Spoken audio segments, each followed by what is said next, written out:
아무래도 본사에 보고를 하러 오다 보니까 긴장이 돼가지고 저를 위해서 함께 구역지표로 섬겼던 예루살렘 성도들이 찬송을 했는데도 감사하다는 인사도 못했어요. 참 죄송합니다. 감사합니다. 사랑 잊지 않고 있습니다. 근데 서대문 교회는 변하지 않는 게 몇 가지가 있는 것 같은데 오늘 한 가지 또 변하지 않은 것을 제가 눈치를 챘습니다. 어째서 서대문 교회는 찬송을 조금만 잘 부르면 그렇게 큰 박수를 치는지 잘 알 수가 없어요. 말씀을 이렇게 열심히 준비해 와서 말씀을 전하는데도 박수도 안 치고 이게 뭐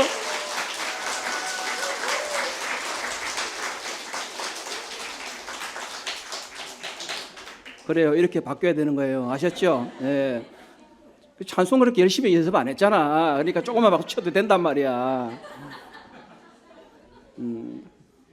앞으로 이렇게 저 때문이 아니라 형제님들이 말씀을 전하러 오시면 크게 박수로 환영하고 격려하셔야 돼요. 아셨죠? 네. 앞으로 그렇게 하시기를 주님의 이름으로 바라고 기도합니다. 네. 사실 저는 뭐 별로 그렇게 변한 게 없어요. 얼굴도 별로 변하지 않고 뭐 어떤 분들은 피부가 더 좋아졌다.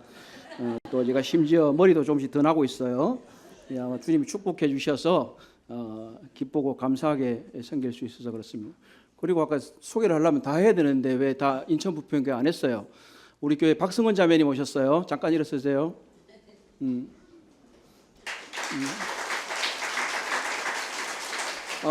그리고 그 옆에 우리 강성희 선생님이 오셨는데 이분이 11월 24일 날 침례 받으시는 분입니다. 잠깐만 일어나 주세요.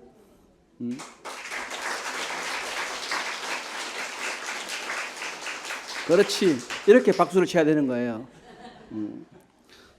저도 조금 첫 시간에 긴장했기 때문에 조금 이제 마음을 좀 더 풀고 사실 또 마이크 성능을 제가 잘 몰라가지고 이제 그랬던 것 같은데 이제 조금 더 풀고 함께 또 말씀을 나누도록 하겠습니다. 긴장을 하든 긴장을 하지 않든 하나님의 말씀은 하나님의 말씀이고 또 하나님의 말씀은 계속해서 전해져야 된다 하는 것입니다.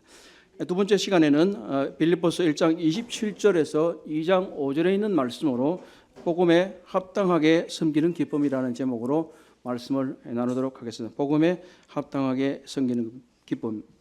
사실 그리스도의 삶은요 놀이터가 아닙니다. 우리는 영적 전투를 하고 있는 전쟁터에 있다고 하는 것입니다. 제가 작년쯤에 CBF에서 말씀을 전해달라는 부탁을 받아서 가게 됐는데 그곳의 제목이 뭐였냐면 전쟁을 잃어버린 세대였어요.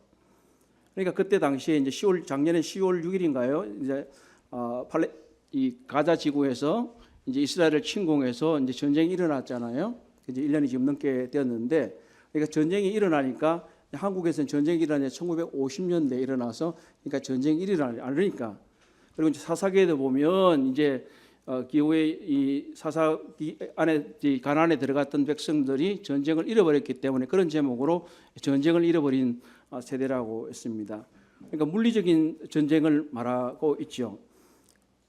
그래서 저는 이제 그곳에 가서 이제 이스라엘의 정세와 국제 정세 이런 걸 좀 해달라 그래서 제가 그걸 쭉 말씀을 했습니다. 그런데 그곳에서 제가 하나 말씀드렸던 건 뭐냐면 그런 물리적인 전쟁, 포탄을 쏘고 사람이 죽는 그 전쟁을 잃어버렸는가?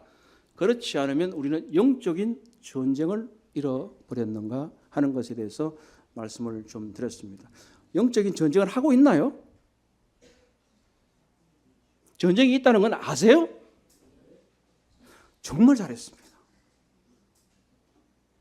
사실은 때때로 우리가 전쟁터에 있는 것을 잊어버릴 수가 있습니다. 영적 전쟁이 뭐야? 나 그냥 이렇게 살고 있고 그렇게 잘 지내고 있는데 요즘 청소년들 사이에서 천국 가야 된다라고 말하면 여기가 천국인데 웬 또 천국 얘기냐 이렇게 얘기를 한다고 합니다. 사실 우리는 전쟁터에 나와 있습니다. 복음의 전쟁터에 나와 있습니다. 사도 바울은 빌립보서 말씀에서 우리가 하나님의 자녀로서 복음 안에서 교제하는 것을 말하고 있고 또는 복음의 진보를 위해서 함께 노력해야 되는 종이라는 것을 우리가 지난 시간에 얘기하고 있습니다. 여전히 우리는 이 복음의 전쟁터 안에서도 기쁘게 삶을 또한 살 수 있다고 하는 것입니다.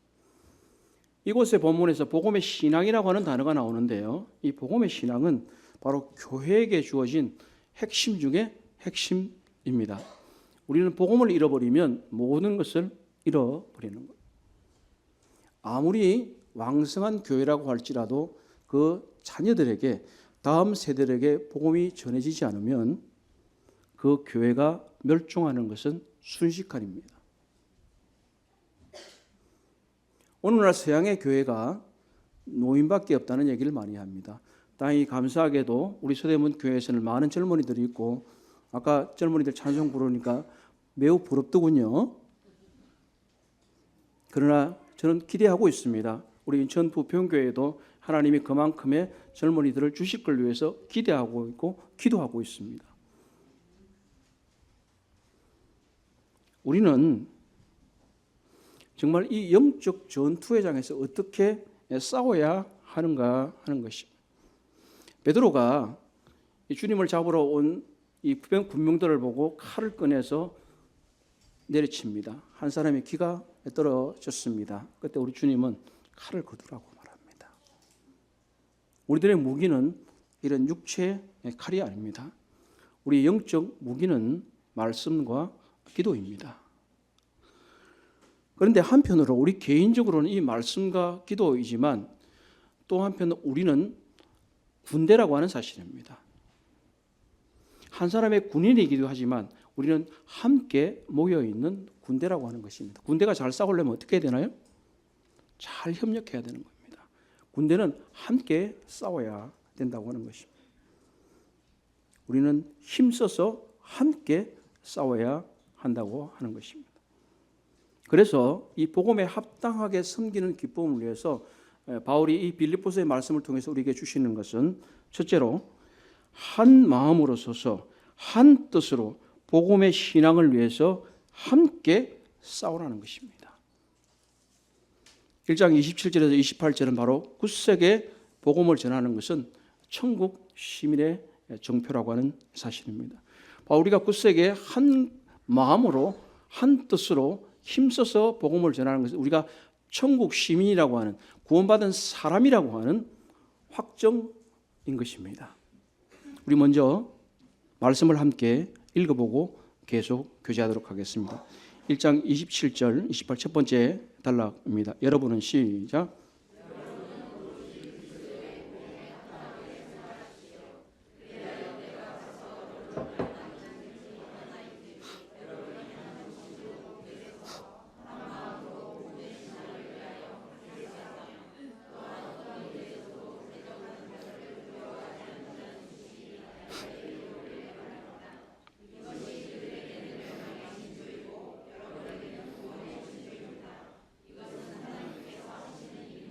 네, 감사합니다. 자, 우리가 27절 서두에서 보시는 것처럼 이 복음에 합당한 섬김을 위해서 가장 먼저 하고 있는 말은 뭡니까? 여러분은 오로지 그리스도의 복음에 합당하게 생활하십시오. 굳세게 복음을 전할 수 있는 근본과 기초는 바로 이 복음에 합당한 삶이라고 하는 것입니다. 오직 그리스도의 복음에 합당한 방식으로 생활하십시오. 이런 뜻입니다. 사실 영적인 대적, 사탄을 대적하는 것은 어떠한 감동적인 설교나 또는 좋은 책이 아니라 신자들의 일관된 삶입니다. 이 바울이 사용한 이 합당하다라고 하는 단어는요, 사실 매우 정치적인 단어입니다. 옛날에 그리스 지방은 한 도시를 폴리스라고 그랬거든요. 그래서 이 단어와 연관시켜서 여기서 합당하다라고 하는 단어는 그 폴리스에 합당한 그 도시민다운 삶을 말하는데 쓰여지고 있는 그런 단어입니다. 폴리스 시민권이 있는 사람, 그리고 로마도 시민권이 있는 사람, 그 시민권이 있는 사람은 그 시민으로서 올바르게 거기에 마땅한 규칙과 기준에 따라서 생활해야 된다고 하는 것입니다. 우리는 어디의 시민입니까? 천국 시민입니다. 천국 시민은요, 천국 시민에게 요구되는 합당한 삶을 살도록 하여야 되는 것입니다. 이 땅에 있는 동안에는 우리가 이 땅의 식민지에 살고 있는 거나 마찬가지입니다. 우리는 세상의 법을 준수하면서 살아가야 되지만 우리는 우리의 시민권 자체가 천국에 있기 때문에, 그래서 빌립보서 3장 20절에서는 우리의 시민권은 어디에 있다고요? 하늘에 있다, 이렇게 말씀합니다. 그렇다면 바로 이 합당한 생활이라고 하는 말은 천국의 시민처럼 사세요, 그런 얘기입니다. 빌립보는요, 도시적으로 굉장히 특성이 있어요. 들으셨겠습니다만은 이것은 로마의 도시 중에, 이 식민지 중에서도 특권이 있는 도시였습니다. 사도행전에 보게 되면 이 마게도니아의 첫 성이라고 표현을 합니다. 이곳에는 태역 군인들이 많이 살았기 때문에 로마의 속주로서도 그에게 특별한 지위가 주어졌습니다. 그래서 그곳에는 로마의 시민권을 가진 사람들이 많았어요. 그렇기 때문에 이 바울이 이 빌립보서를 말할 때 합당하게 생활해라, 우리의 시민권은 하늘에 있다, 이런 얘기는 로마의 시민권을 가진 사람들과 대비를 해서 여러분은 천국 시민입니다. 천국 시민처럼 사세요. 그래야 우리는 복음을 굳세게 전할 수 있다고 하는 것입니다. 나는 정말 복음에 합당한 방식으로 복음의 시민으로서, 천국 시민으로서 합당하게 생활하고 있는지를 우리는 자주 자신에게 물어봐야 됩니다. 어떻습니까?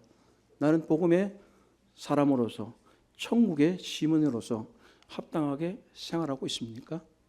이것을 스스로 자문자답해야 하는 것입니다. 에베소서 4장에서는 우리는 그리스도 안에서 부르심에 합당하게 생활해야 된다고 말합니다. 우리를 부르셨습니다.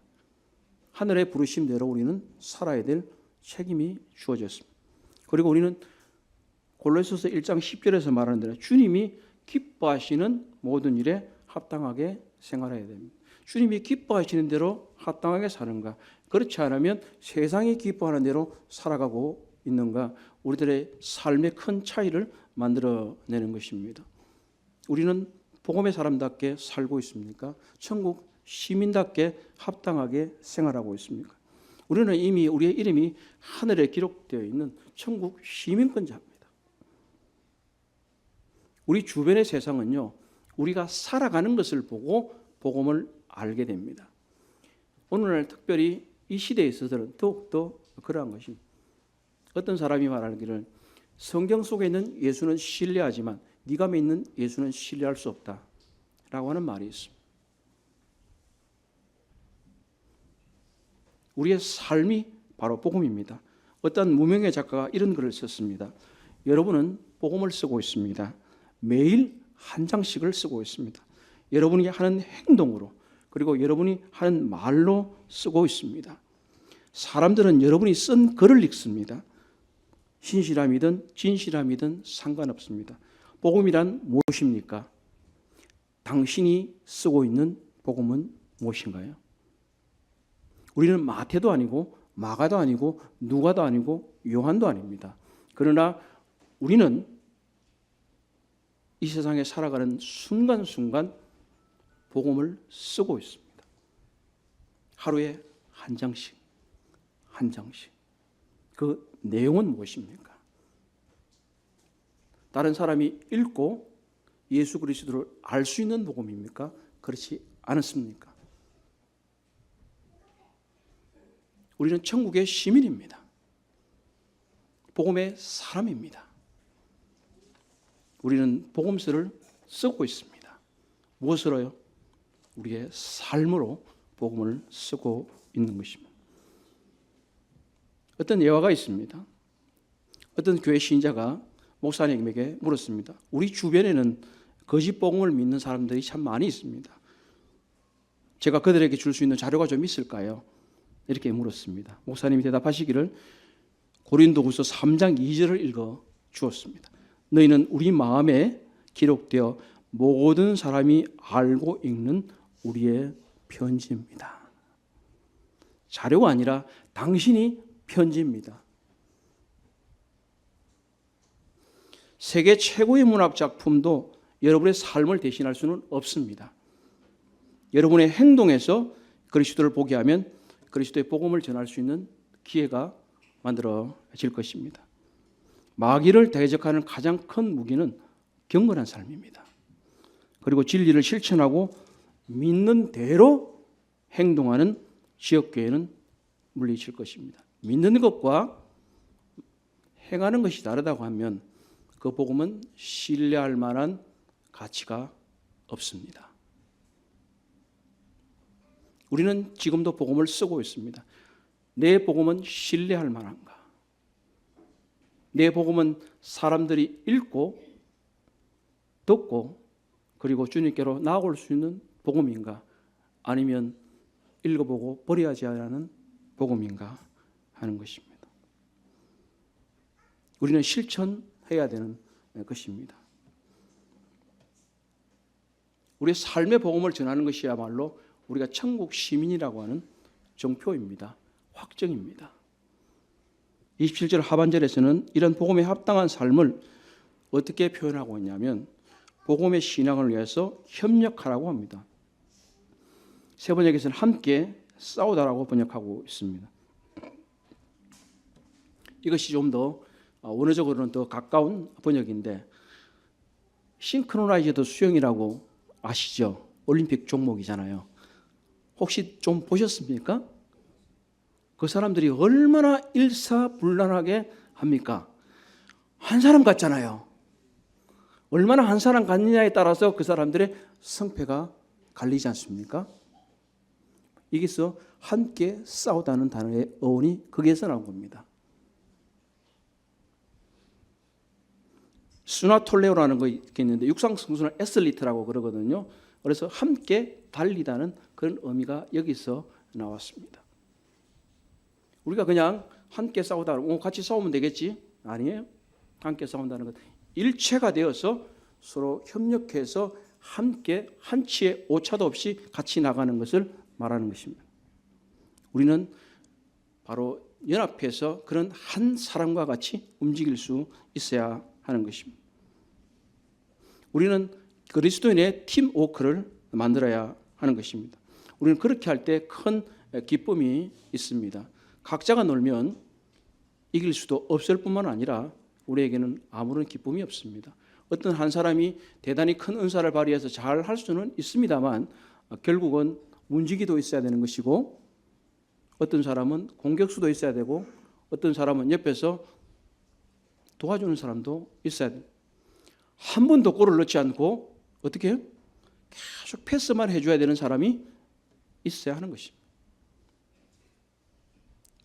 패스만 해주는 사람이 하는 날은 나도 좀 골 좀 넣고 싶다. 되겠습니까? 안 되겠습니까?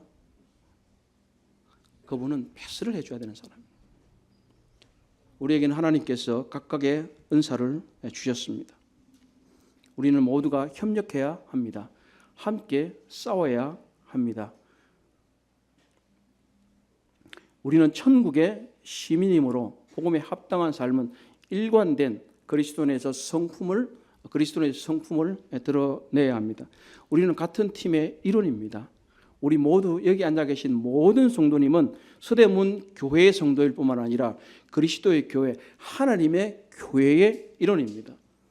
그 지역이 인천 부평에 있든지 서대문에 있든지 어느 곳에 있든지 간에 우리는 다 그리스도인이고 그리스도가 주장이신 한 팀의 일원이라고 하는 사실입니다. 우리는 함께 싸워야 하는 것입니다. 그래서 적과 맞서 싸울 때는 놀라지 않아야 됩니다. 28절에서는 두려워하지 말라고 얘기를 하고 있는데 이 말은요, 엄포에도 놀라지 말라는 그런 뜻을 갖고 있습니다. 전쟁에 가면요, 말이 이렇게 옛날에는 이제 말이 기병이 있었지 않습니까? 기병이 이렇게 쭉 따면 막 쳐들어오면 어떻게 말들이 잘 놀랍니다. 사실 생각보다도. 그래서 하면 끔찍끔찍 놀래요. 그래서 딱 피하거든요. 우리도 그렇잖아요. 여기 가만히 여러분 놀라겠죠. 여기서도 놀래네. 이 두려워하지 말라는 말은 놀라지 말라는 뜻인데 그렇게 피하지 말라고 하는 것입니다. 사실 전쟁을 좋아하는 사람은 아무도 없겠죠. 그러나 물리적인 전쟁은 그럴 수밖에 없습니다만 우리는 영적인 전쟁을 회피해서는 안 되는 것입니다. 우리가 영적인 전쟁을 회피한다면 결국은 우리는 지고 있는 겁니다. 사탄은 굉장히 강적입니다. 혼자 싸워서는 도저히 이길 수가 없는 대적입니다. 그럼 우리는 함께 싸워야 하는 것입니다. 이렇게 함께 싸우고 있다고 하는 것은 바로 우리가 구원받은 증거라고 하는 것입니다. 28절 하반절에서 이것이 그들에게는 멸망의 징조이고 여러분에게는 구원의 징조입니다. 이것은 하나님께서 하시는 일입니다. 우리가 영적 전투가 있다는 것, 고난이 있다는 건요, 구원받은 자녀라는 증거예요. 만약에 그게 아무것도 없다면 자기의 믿음을 좀 의심해 보세요. 너무 심각하게 받지는 마시고, 우리는 그리스도를 믿을 뿐만 아니라 또 순종해야 합니다. 고난도 받아야 합니다. 영적 전투도 해야 합니다. 그렇기 때문에 우리에게 영적 전투가 오면, 고난이 오면 너무 놀라지 마세요. 당연한 거지 뭐. 당연한 거지. 이렇게 생각하셔야 돼요. 그리고 기뻐해야 돼요. 사탄이 나한테 전쟁을 걸어왔네? 그렇지, 내가 하나님의 자녀니까. 기뻐하셔야 돼요. 구원받았다고 하는 확실한 증거가 영적인 전쟁이라. 그리고 예부로부터 고난이 왔다. 그렇구나. 내가 하나님의 자녀니까 지금 사탄이 나에게 시험과 유혹을 주는구나. 기뻐해야 돼요. 우리가 그러한 어려움에도 불구하고 계속해서 복음을 전한다고 하는 것은 바로 우리가 구원받은 그리스도인이고 하나님의 자녀라고 하는 확증을 우리에게 선사해 주기 때문에 우리는 이러한 고난과 어려움과 문제에도 불구하고 계속 복음을 전가할 수 있고 기쁘게 살아갈 수 있다고 하는 것입니다. 우리는 그리스도를 믿을 뿐만 아니라 그리스도의 고난도 받습니다. 바울은 이것을 3장 10절에서 고난에 동참한다 이렇게 말하고 있습니다. 사실 많은 그리스도인들이 또는 아니면 새신자들이 구원받은 이후로 구원받게 되면 이것은 게임이 끝났다라고 생각하는 경우가 있습니다. 이제 나는 구원받았다, 천국에 갈 수 있다, 하나님 나라에 갈 수 있다라고 생각하고 거기서 끝을 내는 경우가 있습니다. 더 이상 영적인 전투를 하지 않으려고 하는 것을 볼 수가 있습니다. 우리는 우리끼리 모인다, 성도의 교제를 나눈다고 하는 사실에서 만족하게 되면 더 이상 복음에 관한 도전을 얻게 됩니다. 이번에 저희가 지난주에 수양회를 하게 됐는데 강사님께서 이런 말씀을 해주셨습니다. 우리에게 예배는 가장 중요한 가치입니다. 그리고 성도의 교제도 매우 중요한 것입니다. 그러나 그것만이 중심이 된다고 하면 우리는 순수성과 전투력을 잃게 된다고 하는 것입니다. 우리끼리 좋게 잘 지내는 겁니다. 우리들의 교회는 복음 중심의 교회여야 됩니다. 예배가 최상의 가치이고 성도의 교제가 대단히 중요한 것이기는 하지만 우리들은 복음 중심의 삶으로 우리의 삶을 재편해야 합니다. 그렇게 될 때 비로소 새로운 영혼들이 계속해서 구원받을 것이고 하나님의 나라는 확장이 될 것입니다. 믿는 그리스도인이 새로 믿게 되면 그것은 전투의 시작입니다. 요한복음 16장에서 말씀하시기를 주님이 세상에서는 너희가 환난을 받는다고 하십니다. 그리스도인에게 고난은 필수입니다. 그렇다면 이 고난을 필수적으로 오는 것인데 어떻게 올바른 태도를 가지고 있어야 하는 것입니다. 고난을 우리가 그냥 힘들게 하는 것이라고 생각하면 될 것이 아니라 지금 이제 1장 29절에서 30절은 고난은 그리스도를 섬기는 사람의 특권이다 이렇게 말을 하고 있습니다. 우리 함께 29절에 30절을 또 읽어볼까요? 하나님께서는 시작.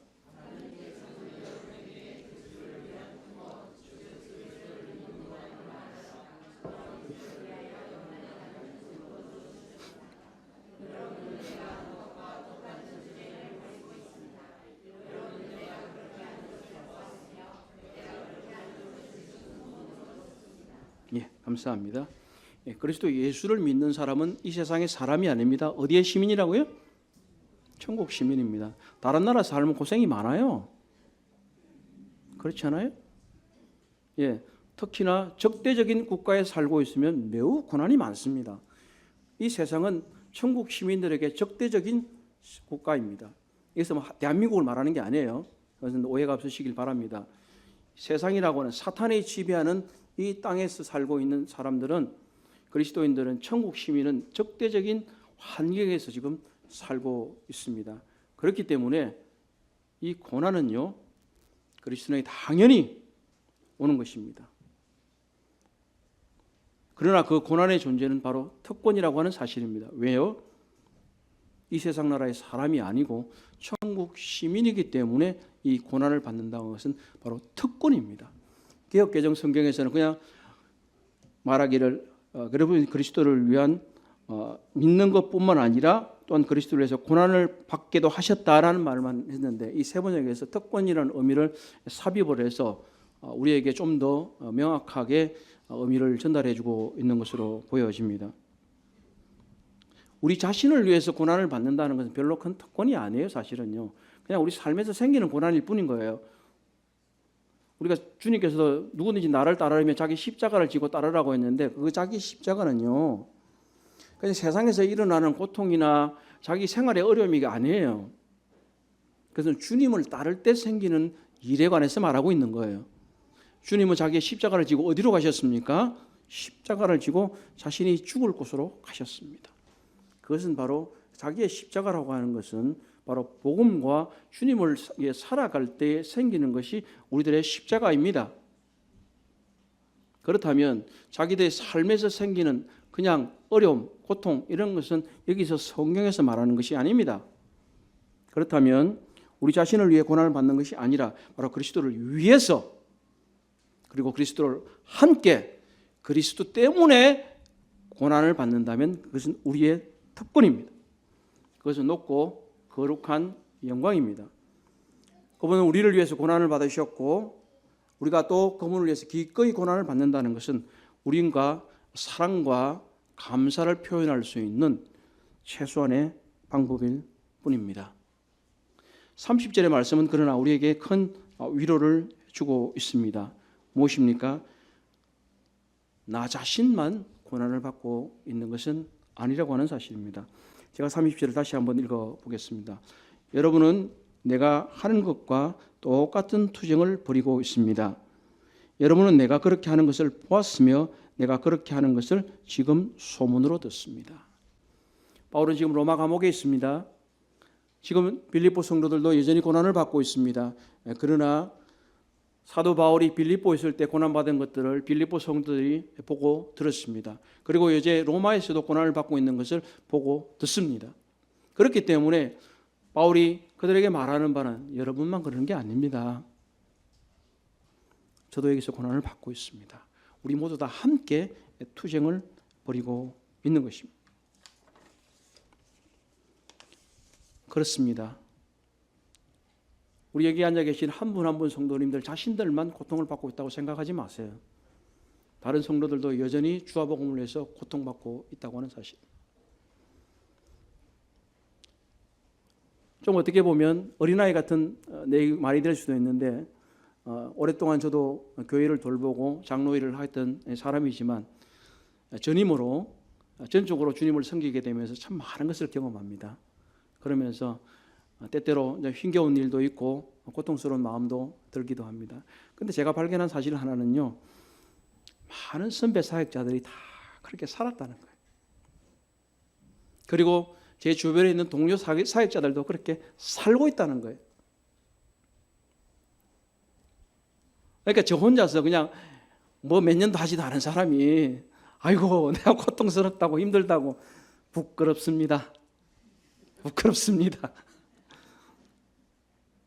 우리 사랑하는 송찬호 형제님을 비롯해서 많은 믿음의 선배님들이 많은 고난의 역경을 통과해서 오늘 여기까지 오셨고 또 제 주변에 있는 많은 동료 사역자들이 참 자신의 생활과 자신의 삶을 제쳐놓고 주와 복음을 헌신하면서 겪는 그런 고통들을 생각하면서 아이고 개치 나는 뭐 별것도 아닌데 그 뭐 이렇게나 그렇게 하나 하는 생각을 하면서 마음에 적잖이 위로가 되고 있습니다.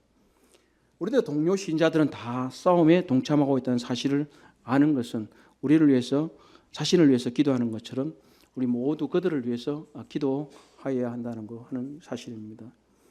모쪼록 이 집회를 계기로 저와 우리 인천 부평교를 위해서도 계속 기도해 주시기를 부탁드리고 싶습니다. 사실 영적 갈등과 고난을 겪는다는 것은요, 우리가 그리스도 안에서 성장하기 위한 한 가지 방법입니다. 하나님께서 우리가 죄와 맞서서 굳건하게 싸워서 필요한 힘을 주신다고 하는 것입니다. 그래서 빌립보 성도들이 바울과 함께 고난을 겪는다는 그런 말을 보았는데, 이 고난이라는 단어가요, 사실 예수 그리스도께서 이 감람산에서 기도하실 때에 고통을 겪는 그 단어와 같은 단어를 사용하고 있습니다. 개역개정보다는 세번역으로 좀 더 이것을 잘 이해할 수가 있었었는데요. 마태복음, 누가복음 22장 44절을 제가 읽어드리겠습니다. 예수께서 고뇌에 차서 간절히 기도하시니 땀이 핏방울과 같이 되어서 땅에 떨어졌다. 예수께서 고뇌에 차서 간절히 기도하실 때 땀방울이 핏방울 같이 되어서 떨어졌다고 하는 것입니다. 이것이 고뇌입니다. 고통입니다. 고난입니다. 그런데 이것은 혼자서 다 감당하는 것이 아니라고 하는 사실입니다. 놀랍게도 누가복음 22장 43절에 이런 말씀이 있습니다. 그때에 천사가 하늘로부터 그에게 나타나서 힘을 복돋워 드렸다. 우리들이 당하는 고통이 나 혼자 당하는 것처럼 생각할 수 있지만 그렇지 않습니다. 우리 주 예수 그리스도께서 우리의 영원한 대사장으로서 하늘 위에서 우리를 위해서 간구하고 계십니다. 그분의 천사들을 우리에게 부리는 종으로서 보내주셔서 우리를 돕고 계신다고 하는 사실입니다. 우리는 결코 외로운 사람들이 아닙니다. 하나님께서는 우리 모두가 함께 고통을 겪고 있고 이 고통을 통과해서 주님을 위해서 섬기기를 바라고 있는 것입니다. 우리는 한결같은 마음을 가지고 우리의 삶에서 우리의 성품이 일관되게 나타내야 한다는 것입니다. 천국 시민으로서 천국 사람다운 이 성품, 도덕성을 드러내야 합니다. 그리고 우리는 함께 싸워야 합니다. 우리는 각자가 아닙니다. 싱크로나이더 선수가 자기가 하고 싶은 대로 자기 혼자 수영을 잘하기 때문에 마음대로 팔과 다리를 움직였다고 한번 생각해 보십시오. 1등을 하겠습니까? 꼴찌를 하겠습니까? 우리 모두에게는 싱크로나이저 선수처럼 수영 선수들처럼 일체가 되어서 하나가 되어서 이 복음을 위해서 함께 투쟁해야 된다고 하는 것입니다. 바로 우리는 영적인 팀워크를 가져야 합니다. 영적인 팀워크를 형성하기 위해서 가장 중요한 것은 무엇일까요? 바로 빌립보서 2장 1절에서 5절은 그것이 겸손한 섬김이라고 말을 하고 있습니다. 바로 빌립보서 2장 1절에서 5절은 겸손한 섬김은 바로 그리스도의 마음을 가진 증거라고 말하면서 그리스도를 본받아서 이렇게 섬겨야만 우리들이 영적인 팀워크를 해서 하나로서 움직일 수 있다. 이렇게 말을 하고 있습니다. 우리 빌립보서 2장 1절에서 5절을 또 한번 같이 읽어보도록 하겠습니다. 그러므로 시작.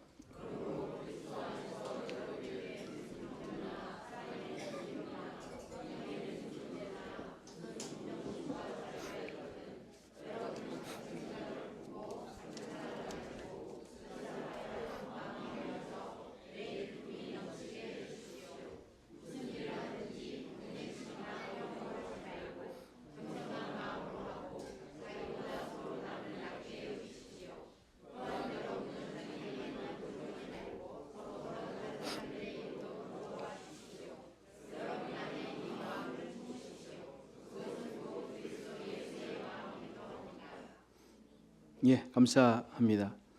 여기 보면 아까 3절에 자기보다 서로 남을 낮게 여기십시오 했는데 절대로 자기보다 서로 남을 낮게 여기면 안 됩니다. 낮게 여겨야 돼요. 낮게 여기시면 안 돼요. 사람들이 우리의 기쁨을 뺏어갈 수 있습니다. 사실 상황이 우리의 어떤 기쁨을 뺏어가지만 사람도 뺏어갈 수 있고 어떠한 대상이나 물건이나 사건들도 우리를 기쁨을 뺏어갈 수가 있습니다. 이 빌립보서의 배경을 보게 되면 에바브로 디도가 이제 바울이 로마 감옥에 갇혀 있는 동안 빌립보 교회 파송을 받아서 바울에게 쓸 것을 갖다 주고 그를 위로하고 이렇게 하는 과정을 거쳤어요. 근데 이 에바브로 디도가 가져온 소식 중에서 좋은 것만 있는 건 아니었어요. 나쁜 게 있었는데 뒤에 나중에 사장에서 또 보게 됐지만 요디아와 순두계라고 하는 두 여인이 있었는데 그들 사이에 심각한 분쟁이 있었던 것 같습니다. 이것과 또 외부에서의 대적도 있었고 지금 이곳에서는 이제 이 두 사람의 말을 하기에 앞서서 이런 심각한 교회 내의 분쟁이나 분열이나 성도들 사이의 어려움에 대해서 해결하려고 하는 원리를 제시하는 것이 2장 1절에서 5절의 말씀인 것입니다. 사실 이 두 사람이 뭐 때문에 싸웠는지는 잘 몰라요. 이름이 근데 재밌어요. 유오디아는 향기라는 뜻이고요. 순두계는 행복이라는 뜻이에요. 이 사람들은 전혀 사람들에게 향기도 못 주고 행복도 못 줬어.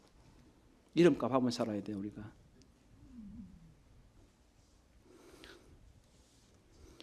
사실 이 성김의 어떤 근거를 원리를 좀 설명하고 우리가 이제 2장 6절부터 보게 되면 어떤 모범적인 것들을 얘기하거든요. 지금 이제 제가 본문을 이렇게 택한 이유 중에 하나가 그런 것입니다. 사실 2장 5절부터가 그리스도의 모범, 또 그 이후에는 바울 자신 그리고 디모데와 에바보로 디도의 모범을 통해서 이 겸손한 삶을 살아야 한다는 그런 것을 얘기를 하고 있습니다. 그런데 원리적으로 무엇이냐 하는 것입니다. 원리적으로 겸손한 섬김을 살아야 한다고 하는 것입니다. 바로 이 그리스도의 가장 고상한 동기에 대해서 먼저 원리를 주고 있는 것입니다. 5절이 무엇입니까? 여러분 안에 이 마음을 품으십시오. 곧 그것은 그리스도 예수의 마음입니다. 이렇게 말씀을 하고 있습니다. 사실 이 불화가 오고 분쟁이 생기는 이유는 가장 큰 원인은 이기심입니다. 그 이기심의 뒤에는 뭐가 있습니까? 교만입니다. 이 사람이 이기심을 가지면 자기 것을 챙기게 되고 교만하게 되면 다른 사람을 자기보다도 낮게 여기기 시작합니다. 그렇게 되면 상대방은 어떠하겠습니까? 동일한 반응을 보이겠지요. 대체로. 그렇게 되면 불화가 생깁니다. 그렇게 되면 공동체 안에 기쁨을 상실하게 되는 겁니다. 개인도 기쁨을 상실하게 되겠죠. 그렇기 때문에 어떠한 상황 가운데서도 우리가 기쁨을 누리는 비결은 바로 한결같은 마음이라고 하는 것입니다. 여러분은 같은 생각을 품고 2절입니다. 같은 사랑을 가지고 뜻을 합하여 내 기쁨이 넘치게 해 주십시오. 3절 무슨 일을 하든지 경쟁심이나 허영으로 하지 말고 겸손한 마음으로 하고 자기보다 서로 남을 낮게 여기십시오. 우리에게는 어떻게 보면 유순한 마음, 순종적인 마음이 필요합니다. 서로가 서로에게 복종해야 한다고 하는 사실입니다. 남보다 자기를 높이려고 하게 되면 결코 사람들은 그것을 용납하지 않을 것입니다. 그러나 우리가 그 사람에게 순종하려고 하면, 우리들의 형제 자매에게 순종하려고 하면 그들 역시 순종하는 마음을 가지게 될 것입니다. 빌립보서 1장에 보게 되면 이 그리스도가 먼저라고 하는, 이 그리스도를 전파되는 것이 먼저인 것에 대해서 얘기를 하고 있습니다. 그런데 빌립보서 2장에서는 그리스도의 이 겸손을 예로 들면서, 그리고 바울과 그리고 디모데와 에바브로 디도와 이런 사람들의 예를 들면서 다른 사람, 나보다는 다른 사람을 우선시하라고 하는 것을 말합니다. 겸손하다는 것은 바로 그 사람의 밑에 들어가다고 하는 뜻을 갖고 있습니다. 영어의 말에도 겸손이라는 뜻은 사실은 자기를 수치스럽게 하다는 뜻도 가지고 있습니다. 영어의 기쁨이라는 단어는 joy라고 하는 겁니다. 이것은 아마 많이 들어보셨겠습니다만은 지금 빌립보서 1장과 그리고 빌립보서 2장에서 말하고 있는 대로 예수가 먼저다. Joy, Jesus first. 그리고 두 번째 others second, 다른 사람이 두 번째고 you, 당신이 세 번째입니다. yourself third. 그것이 조입니다. 나를 높이기 시작하면 서로가 서로에게 불행을 안겨주게 되고 결국은 서로가 서로에게 기쁨을 빼앗는 일을 하게 되는 것입니다. 우리 모두는 예수 그리스도를 우리의 첫째 자리에 두고 그리고 섬기는 다른 사람에게 둘째 자리에 두고 나는 그 밑으로 들어가는 것입니다. 진정으로 겸손한 사람은요, 자기 자신을 바르게 아는 사람입니다. 로마서 12장 3절에서 말씀하시기를 내게 주신 은혜로 말미암아 너희 각 사람에게 말하노니 마땅히 생각할 그 이상의 생각을 품지 말고 오직 하나님께서 각 사람에게 나누어 주신 믿음의 분량대로 생각하라, 이렇게 말씀하셨습니다. 하나님께서 우리에게 각각에 나누어 주신 것들이 있습니다. 우리는 그것에 만족하면서 살아야 합니다. 내 것이 아닌 것을 너무 탐내지 마시기 바랍니다. 하나님께서 내게 주신 은혜로 말미암아 너희 각 사람에게 말하노니 마땅히 생각할 그 이상의 생각을 품지 말고 오직 하나님께서 각 사람에게 나누어 주신 믿음의 분량대로 지혜롭게 생각하라고 하는 것입니다. 겸손한 사람은 하나님의 영광과 타인의 유익을 위해서 자신의 존재와 가진 것을 위해서 자신을 그리스도에게 굴복시켜서 종의 역할을 하게 됩니다. 빌립보서 2장은 조금 전에 말씀드렸듯이 다른 사람이 핵심입니다. 신자의 눈은 자기 자신에게 그만두고 다른 사람을 향해야 하는 것입니다. 오늘날 이 시대는 이기적인 시대입니다. 자기가 가장 중요한 시대입니다. 우리가 자기 몸을 얼마나 아끼는지 한번 생각해 보십시오. 가장 좋은 건 뭐? 나한테 좋은 게 가장 좋은 거예요. 가장 나쁜 건요? 나한테 나쁜 게 가장 나쁜 거예요. 이런 시대에 우리가 살고 있습니다. 오래간만에 홍대 오니까 정신을 차릴 수가 없어. 얼마나 높은 건물이 많이 섰는지, 사람들이 얼마나 이 아가씨들이 자기를 많이 꾸미고 다니는지, 자기가 좋아하는 걸 먹고 싶어 다니는지. 아가씨만 꾸민다는 얘기는 아니니까 자매님들 상처받지 마시고, 절대 저는 성차별주의자가 아닙니다. 온통 이 시기에 자기의 이기적 욕심을 채우기 위해서 최선을 다해서 살아가고 있습니다. 내가 싫은 건 다 싫은 거예요. 내게 좋은 건 다 좋은 거예요. 그런데 그들에게 있는 것은 쾌락적인 기쁨일 뿐입니다. 우리는 예수 그리스도를 첫째 자리에 놓고 다른 사람들을 두 번째 자리에 놓고 나를 세 번째 자리에 놓는다면 우리에게는 세상이 주는 쾌락적인 기쁨이 아니라 바로 그리스도 예수로부터 오는 진정한 기쁨, 하늘로부터는 기쁨이 있는 것입니다. 바울은 고린도후서 4장 5절에서 이렇게 말씀하고 있습니다. 우리는 우리를 전파하는 것이 아니라 오직 그리스도 예수의 주되신 것과 예수를 위하여 우리가 너희의 종된 것을 전파함이라, 이렇게 말합니다. 우리는 다른 사람의 종이 되는 것은 내가 그 사람들의 밑에 있기 때문이 아니라 누구 때문에요? 그리스도 예수의 주되신 것 때문에 그들의 종이 된다고 하는 것입니다. 우리가 다른 사람이 주되는 것은 바로 주와 복음을 위해서입니다. 우리가 복음을 전하기 위해서 다른 사람의 종이 되어 보셨습니까? 복음을 전하기 위해서 그분들을 위해서 섬기는 삶을 살아보고 계십니까? 그러하리라고 믿습니다. 우리는 주와 복음을 위해서 다른 사람들의 종이 되어야만 합니다. 그럴 때 우리들에게는 말로 형언할 수 없는 진정한 기쁨이 우리들에게 일어나는 것을 볼 수 있습니다. 바울이 또 다르게 때서 빌립보서 2장 17절에서 말씀하시길 만일 믿음의 제물과 섬김 위에 내가 나를 전제로 드릴지라도 나는 기뻐하고 너희 무리와 함께 기뻐하리라. 내가 나를 불태우는 그 전제를 드릴지라도 나는 기뻐하고 또 기뻐하리라, 이렇게 말을 하고 있습니다. 정말 나를 제물로 드릴지라도 나는 기뻐할 수 있겠습니까? 빌립보서 2장 5절에서 그리스도의 마음은 그리스도께 보여주신 태도를 의미합니다. 제가 나눠드리는 것도 있지만 거기 보면 마음이라는 게 너무 그냥 추상적이잖아요. 사실 바로 우리가 다른 사람을 향해 보여주는 태도, 하나님 앞에 갖고 있는 우리의 태도, 다시 말하면 그리스도의 마음을 가지라는 말은 여러분의 태도는 그리스도께서 보여주신 태도와 같아야 합니다.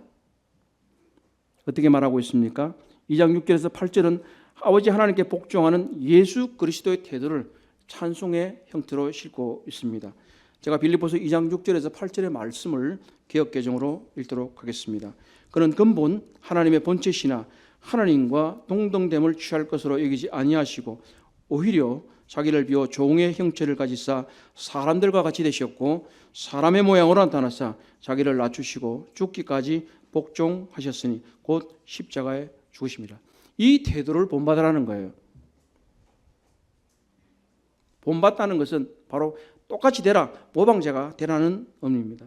우리 주님은 하나님과 동등한 분입니다. 그럼에도 불구하고 그분이 성부 하나님의 구원 계획에 따라서 자신을 낮추어서 사람의 몸을 이 땅에 오셔서 자기가 십자가에 죽기까지 순종하셔서 자신의 몸을 버리심으로 말미암아 오늘날 우리가 예수 그리스도를 믿고 하나님의 자녀가 될 수 있도록 그분께서 순종하셨다는 거죠. 바로 예수 그리스도의 겸비가 우리를 예수를 믿고 하나님을 알게 되고 하나님의 자녀가 되게 하셨다. 바로 우리의 겸비가 사람들을 우리 주님께로 나오게 되는 도구가 될 것입니다. 순종적이고 겸손한 태도를 가지면 연합과 은혜를 경험하게 될 겁니다. 그러나 우리가 이기적인 마음과 태도를 가지면 그 행동은 분열과 파괴를 가져올 겁니다. 야고보 사도도 말씀하시기를 그러나 더욱 더 큰 은혜를 주시나니 그러므로 일렀으되 하나님이 교만한 자를 물리치시고 겸손한 자에게 은혜를 주신다 하셨느니라. 이렇게 말씀하셨습니다. 복음에 합당하게 섬기는 우리는 기쁨을 가져야 합니다. 합당하다고 하는 것은 무엇이라고 말씀을 드렸습니까? 천국 시민다운 삶을 살라고 하는 것입니다. 우리의 시민권은 하늘에 있다고 분명히 말했습니다. 우리는 적대적인 세상의 나라에서 살고 있습니다. 우리는 천국 시민의 윤리를 가지고 천국 시민의 성품을 가지고 천국 시민의 도덕성을 가지고 우리는 이 땅을 살아가야 합니다. 우리는 오늘 이 시간에도 우리의 윤리와 도덕과 성품으로 복음서를 쓰고 있는 것입니다. 세상의 사람들은 우리의 말을 듣는 것이 아니라 우리의 삶과 성품을 보고 예수 그리스도를 알고 믿을 수 있는 것입니다. 우리는 삶으로 복음을 전해야 하는 것입니다. 그것이 천국 시민된 정표입니다. 그리고 고난은 그리스도를 섬기는 특권이라고 하는 생각을 우리는 계속해서 가져야 합니다. 그럴 때 사람들은 우리가 어떻게 고난을 통과하는 것을 보고서야 그 사람이 그리스도인이라고 하는 것을 말하게 될 겁니다. 우리는 우리의 말이 아니라 우리의 삶과 우리의 고난을 통과하는 것으로 우리가 그리스도인인 것을 증명하는 겁니다. 그리고 우리는 겸손한 섬김을 통해서 우리가 그리스도의 마음을 가진 증거를 드러내어야 하는 것입니다. 우리의 교만은 우리의 패망이고 우리의 분열입니다. 우리의 겸손한 섬김만이 우리가 그리스도인이라고 하는 것, 그리스도의 태도를 가졌다고 하는 것을 증명해 줄 것입니다. 우리의 삶과 행동을 통해서 우리의 또한 말을 통해서 사람들이 복음을 듣고 있습니다. 이제 우리는 어떤 복음서를 쓰시겠습니까? 천국 시민으로서 합당한 천국 복음을 써가면 좋겠습니다. 기도하겠습니다. 자비하신 하나님 감사합니다.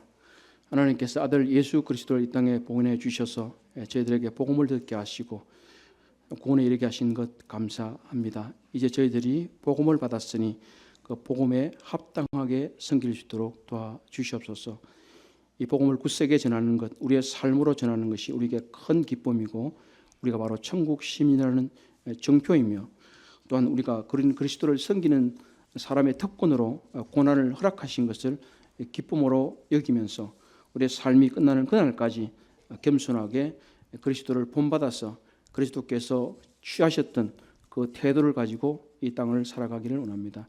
주께서 사랑하는 우리 모든 서대문교회 형제자매님들 축복하셔서 복음 안에서 천국 시민다운 합당한 삶을 살아갈 수 있도록 도와주시고 주님께서 성령의 능력과 지혜를 부어주시기를 간절히 기도합니다. 이 모든 은혜를 감사하며 우리 주 예수 그리스도의 이름으로 기도합나이다. 아멘.